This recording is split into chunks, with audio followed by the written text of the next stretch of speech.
हाँ, नमस्कार। मेरा नाम पवन यादव। मैं सेंचुरी अपार्टमेंट सेक्टर 100 का अध्यक्ष और फोनरवा का कोषाध्यक्ष। मैं सन 2000 में नोएडा में एक दिल्ली से डिप्लोमा कोर्स करने ग्रेजुएशन के बाद आया और फिर उसके बाद मैं नोएडा का होके रह गया। मैं मूल रूप से उत्तर प्रदेश के ही एटा जनपद का निवासी हूँ। मुझे लगभग 24 साल नोएडा में हो गए। उसके बाद जब मैं नोएडा में आए तो हर एक का एक सपना होता है नोएडा में आने के बाद कि काम के साथ साथ कि आप कहीं घर हो। तो उसके दौरान मैं अपने चाचा जी के पास था जो कि एयरफोर्स से रिटायर्ड थे, यहीं सेक्टर 31 में रहते थे। उसके बाद में जब 2006 में एक स्कीम आई मध्यम वर्गीय परिवार के लिए, MIG फ्लैट की स्कीम, तो हमने यहाँ पे आवेदन किया और 2011 में ये फ्लैट हमें मिले। जब ये फ्लैट हमें मिला 2011 में, हम देखा कि सेक्टर 100 में MIG फ्लैट मिला है, लेकिन इसके चारों तरफ समस्याओं का अंबार लगा हुआ था। इसके चारों तरफ बाउंड्री वाल नहीं बनाई गई थी अथॉरिटी से और फ्लैट का आवंटन हो चुका था। और जब फ्लैट का आवंटन हो गया और बाउंड्री वाल नहीं है तो सुरक्षा की बहुत बड़ी चूक थी, क्योंकि यहाँ पे कोई आके रहने को तैयार नहीं था। फिर हमने 1 साल बाद जब बाउंड्री वाल के लिए अथॉरिटी में गए हम लोग, हमारा एक और वो था कि ये 2010 में फ्लैट देने से डिले हुए थे 1 साल। तो हमने आके उस समय के क्षेत्रीय विधायक जो थे माननीय सतवीर गुर्जर जी, उनसे रिक्वेस्ट किया। तो यहाँ पे कुछ 1 साल का प्राधिकरण ने पैसा भी वापस किया जो हमारा ब्याज का था। फिर हम 2012 में यहाँ पे जब बाउंड्री वाल बन गई शिफ्ट किया। उसके बाद भी देखा कि हाँ समस्याएं, ये पीछे वाला 47 और 100 का रोड देख रहे हैं, सिंगल रोड था, दूसरी तरफ झुग्गियां लाइन से वसीम।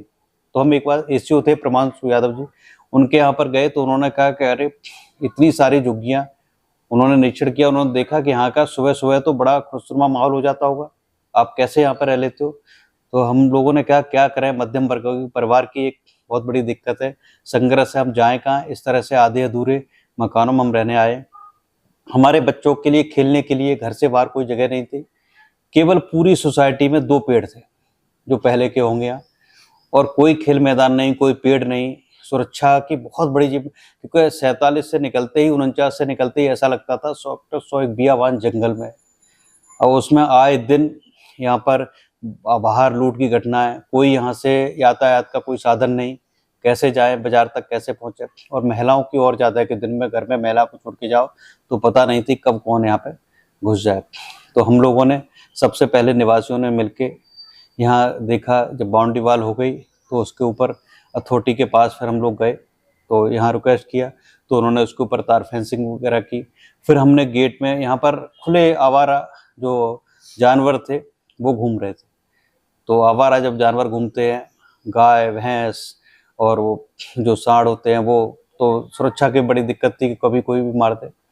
फिर हम लोगों ने यहाँ पर गेट वगैरह निर्माण कराया, आपसी सहयोग से सभी ने, सोसाइटी निवासियों ने मिलकर पैसा इकट्ठा किया, गेट वगैरह निर्माण कराया, वहाँ सुरक्षा कर्मी रखने स्टार्ट किए। फिर धीरे धीरे जब थोड़ा सा माहौल बदला तो लोग और ज़्यादा आए, जो खाली फ्लैट पड़े थे, जो वीरान आबाद सा दिखाई देता था, वो धीरे धीरे आबाद होना शुरू हुआ। फिर हम लोग उद्यान विभाग में गए कि यहाँ पर पेड़ वगैरह लगाए जाएँ, पार्क वगैरह बनाए जाए, तो पेड़ का प्राधिकरण ने काम लगाने का शुरू किया। फिर जब ये सोसाइटी धीरे धीरे थोड़े पेड़ लगे तो हमारे सामने समस्या थी एक बड़े पार्क की, कि हम लोग यहाँ से 47 जाते थे, हमारे निवासी रोड पार करना और 47 दूसरे सेक्टर के पार्क में जाना, जहाँ कभी गेट बंद हो जाता था तो हम लोग नहीं जा पाते थे। तो हमने वहीं एक संकल्प लिया कि हमें भी अपनी सोसाइटी में 47 जैसा एक बड़ा पार्क बनाना है। फिर हम लोगों ने 2013 में श्रमदान करके, जो एक हमारे सोसाइटी के मई अंदर बड़ा सा 19,807 मीटर का लैंड पड़ा हुआ था, प्राधिकरण उस पर कुछ पार्क काम नहीं कर रहा था, तो उस कबाड़ मलबा पड़ा था, उस पर निवासियों ने, सारे निवासियों ने मिलकर श्रमदान किया और हर हफ्ते श्रमदान का रखा 2013 से, और 14 आते आते वो ऐसा समतल हो गया कि हम लोग उसमें खेल सकते थे। फिर उसी दौरान हमने निर्णय लिया कि इसमें हम विभिन्न प्रजाति के जो देसी पौधे हैं उन्हें लगाएं। तो पूरी सोसाइटी उमड़ पड़ी और जुलाई 2013 और 2014 2015 में हम लोगों ने 3-4 वर्ष लगातार वृक्षारोपण का महाअभियान रखा, और पूरी सोसाइटी में चाहे आम का हो, अमरूद का हो, गूलर का हो, अनार का हो, कचनार का हो, चाहे महुआ का हो, आंवला का हो, आज मौसमी हो, नींबू हो, सारे प्रजाति के पौधे लगाए कि बच्चों को देखने के लिए ये न पता करना पड़े कि आम ऊपर पेड़ पे आता है कि मिट्टी के अंदर आता है। तो इस तरह से हम लोगों के पास आज खेलने की दिक्कत नहीं कि हमने खेल मैदान की डिमांड थी, तो आज हमारे पास बहुत बड़ा क्रिकेट ग्राउंड है, क्रिकेट प्रैक्टिस पिच है, वॉलीबॉल कोर्ट है, बास्केटबॉल कोर्ट है, बैडमिंटन कोर्ट है, ओपन जिम है और उसमें मंदिर है। सब कुछ एक कंपाउंड छोटी सी सोसाइटी के अंदर हो गया। जब हम लोग हरित हो गए और फिर उसके बाद प्रधानमंत्री जी ने जब स्वच्छ भारत का नारा दिया, तो हम लोग उससे पहले श्रमदान करते ही थे। तो हमने कहा अब श्रमदान जब पूरा हो गया, हमारा जब पार्क बन गया, तो हम स्वच्छता अभियान भी चलाए। तो हम लोगों ने लगातार शहर को स्वच्छ करने के साथ साथ पहले हमने कहा जब हमारे घर को स्वच्छ करेंगे, सोसाइटी को स्वच्छ करेंगे, तो शहर स्वतः ही स्वच्छ होगा। तो हम लोगों ने सोसाइटी में स्वच्छता अभियान चलाया। हर हफ्ते स्वच्छता अभियान चलाने का ये वो हुआ कि हमारी सोसाइटी 5 बार लगातार सोसाइटी जो अथॉरिटी ने कंपटीशन कराया, जो प्रतियोगिता रही स्वच्छता प्रतियोगिता, उसमें 5 बार लगातार नंबर 1 और नंबर 2 पोजीशन पर रहे। तो इससे हमारे लोगों के अंदर और जागरूकता आई कि अब कहीं कूड़ा नहीं फेंकेंगे हम। फिर धीरे-धीरे जब स्वच्छता अभियान को और बढ़ाया, तो हमने एक बर्तन बैंक खोला कि सोसाइटी में कोई भी थर्माकोल का कोई भी आयोजन हुआ, उस तरह की प्लास्टिक की प्लेट यूज़ नहीं करेंगे। यहाँ से आप निःशुल्क ले जाइए। तो हमारे पास 400 से अब 500 की संख्या हो गई है, प्लेट उपलब्ध हैं स्टील की, जिन्हें हम किसी भी आयोजन हो सोसाइटी के अंदर, हमारे सारे निवासी उन्हीं को प्रयोग करते हैं।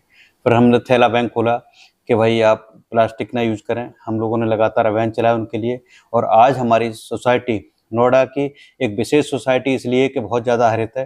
आप आज सड़क से चौराहे से खड़े करके देखेंगे तो जो सेंचुरी अपार्टमेंट के फ्लैट हैं वो नहीं बाहर से दिखाई देंगे। हमने एक परिकल्पना की थी जब हम गाँव से आए थे कि हमारे गाँव के आस-पास चारों तरफ बहुत ज़्यादा बाग हैं, बहुत ज़्यादा हरा है।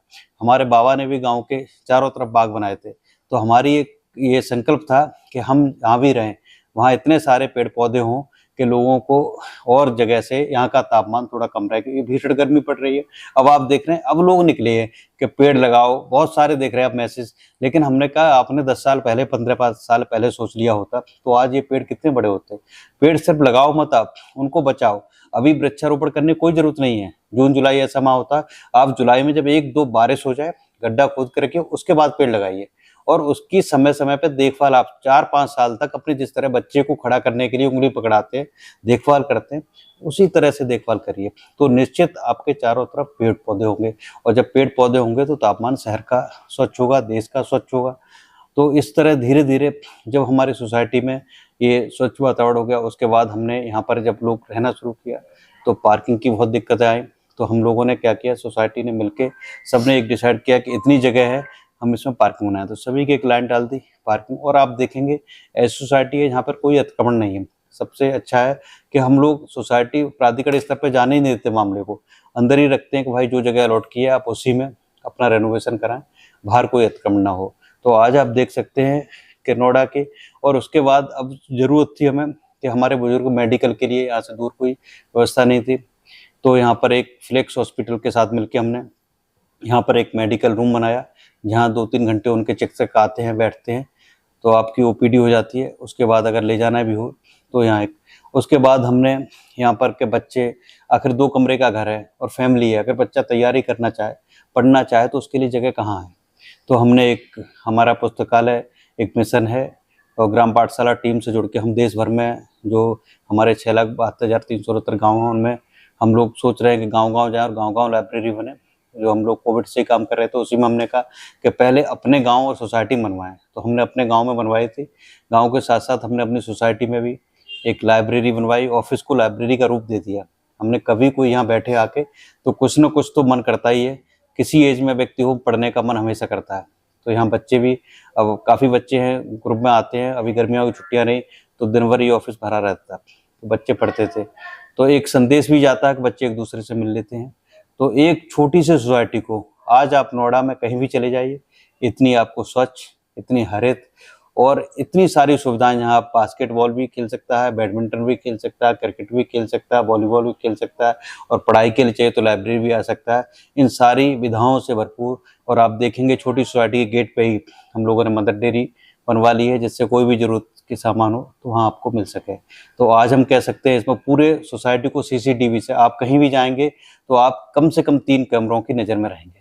जो हमारे यहाँ सुरक्षा की वो थी, तो हम लोगों ने कहा कि जो सब कुछ सरकार ही नहीं करती है, सरकार केवल बाहरी सहयोग कर सकती है। और इस सब में सोसाइटी के विकास में प्राधिकरण के अधिकारियों को बहुत बड़ा योगदान रहा है। मैं कहूँगा चाहे हमारे राजीव त्यागी जी थे, जो मुख्य अभियंता थे नोएडा के, उन्होंने जब हमारे सोसाइटी में आए 2017-18, तो 18 में उन्होंने आके इस पूरी सोसाइटी की जो 19,807 मीटर जगह थी, उसको पार्क घोषित कराया।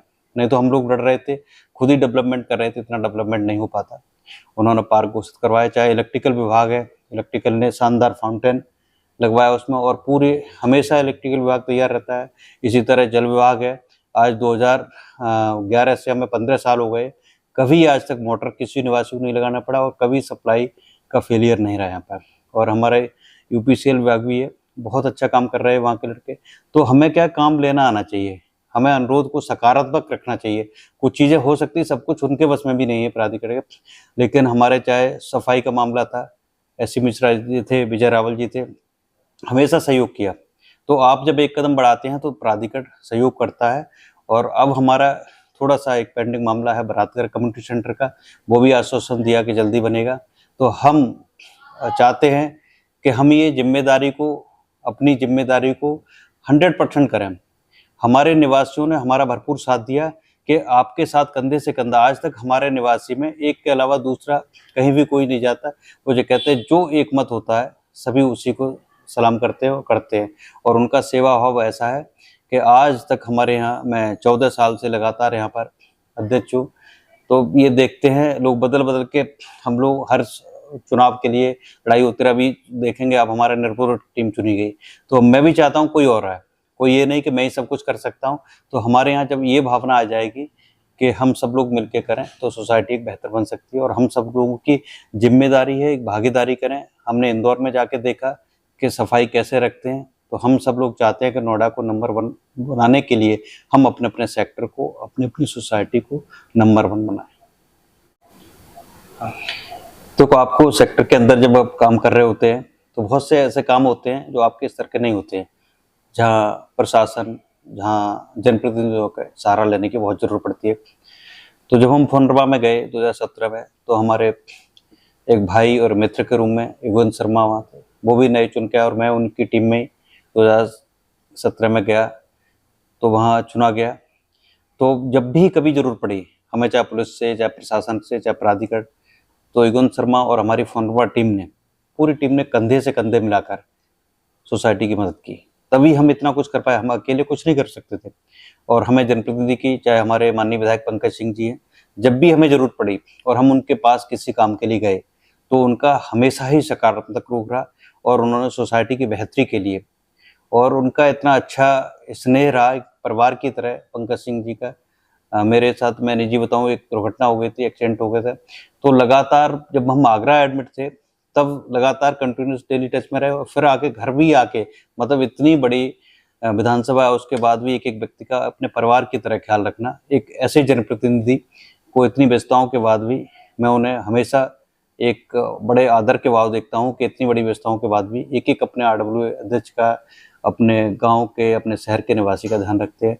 और उसके बाद जब भी हमें जरूरत पड़ी, डॉक्टर महेश शर्मा जी लगातार 4-5 विजिट कर चुके, जब वो विधायक थे तब भी आए हमारी इस जगह को बचाने के लिए, पार्क की जगह को बचाने के लिए। उन्होंने आके मौके पर निरीक्षण किया 2012 में, और यहाँ से निर्देशित किया। 2014 में भी जब वो मंत्री जी के रूप में तब भी आए, और अभी सांसद के रूप में। तो जब भी हम उनके पास पहुँचे, बड़ी उनकी सुलभ उपलब्धि है। और हमारे सांसद से क्या, हम छोटे मोटे काम करा लेते हैं, लेकिन जब भी हमें बड़े काम के लिए जरूरत पड़ी, बड़े बजट के लिए जरूरत पड़ी, तो उनकी हमेशा सकारात्मक रुख रहा। और वो सब हमारी टीम और हमारी फोनरबा टीम जो शहर के लिए अच्छा काम कर रही है युगंत शर्मा जी के नेतृत्व में, तो उनका पूरा सहयोग रहा। जब भी किसी से कुछ भी काम किया, तो हमारे चाहे जिलाधिकारी महोदय से, चाहे पुलिस प्रशासन से, चाहे मीटिंगों का यहाँ रहा, हमेशा कराएगी। तो सेंचुरी अपार्टमेंट को नोएडा की सबसे स्वच्छ और सुंदर सोसाइटी बनाने में हमारे सभी निवासियों का, और उसके साथ साथ जो हमारा स्टाफ है सोसाइटी का, प्रशांत जी हो, मुकेश जी है, बुद्धपाल है, संतराम है, और हमारे जितने भी सफाई कर्मचारी भाई है, इन्होंने बहुत बड़ा योगदान दिया। इन्होंने सोसाइटी को अपने परिवार की तरह माना। कि हम लोगों ने जब कर्मचारियों को अपने परिवार की तरह माना कि उनकी परिवार की सुरक्षा हो, चाहे स्वास्थ्य हो, हमारी जिम्मेदारी थी, तो इन्होंने भी अपने परिवार की तरह माना।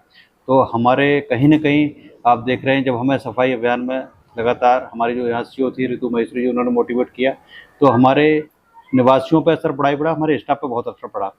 और ऋतु मैम ने तो लगातार 4 बार सोसाइटी को सम्मानित किया और उन्होंने बहुत बड़ा ये 20,000 मीटर का पार्क, उसी का परिणाम है कि हमें स्वच्छता की लगातार मेहनत की बदौलत मिला। तो हम सभी अपने स्टाफ को और अपने निवासियों का, प्राधिकरण के अधिकारी कर्मचारियों का, सभी का बहुत धन्यवाद करते हैं और हम एएनडी न्यूज़ का भी धन्यवाद करते हैं कि वो इस तरह से जाके सेक्टरों में क्या काम हो रहे हैं, सोसाइटियों में क्या काम हो रहे हैं और किस तरह से लोग अपने बलबूते काम कर रहे हैं, उसको उभारते हैं। उसके लिए उनका बहुत बहुत धन्यवाद हमारी पूरी एएनडी टीम का।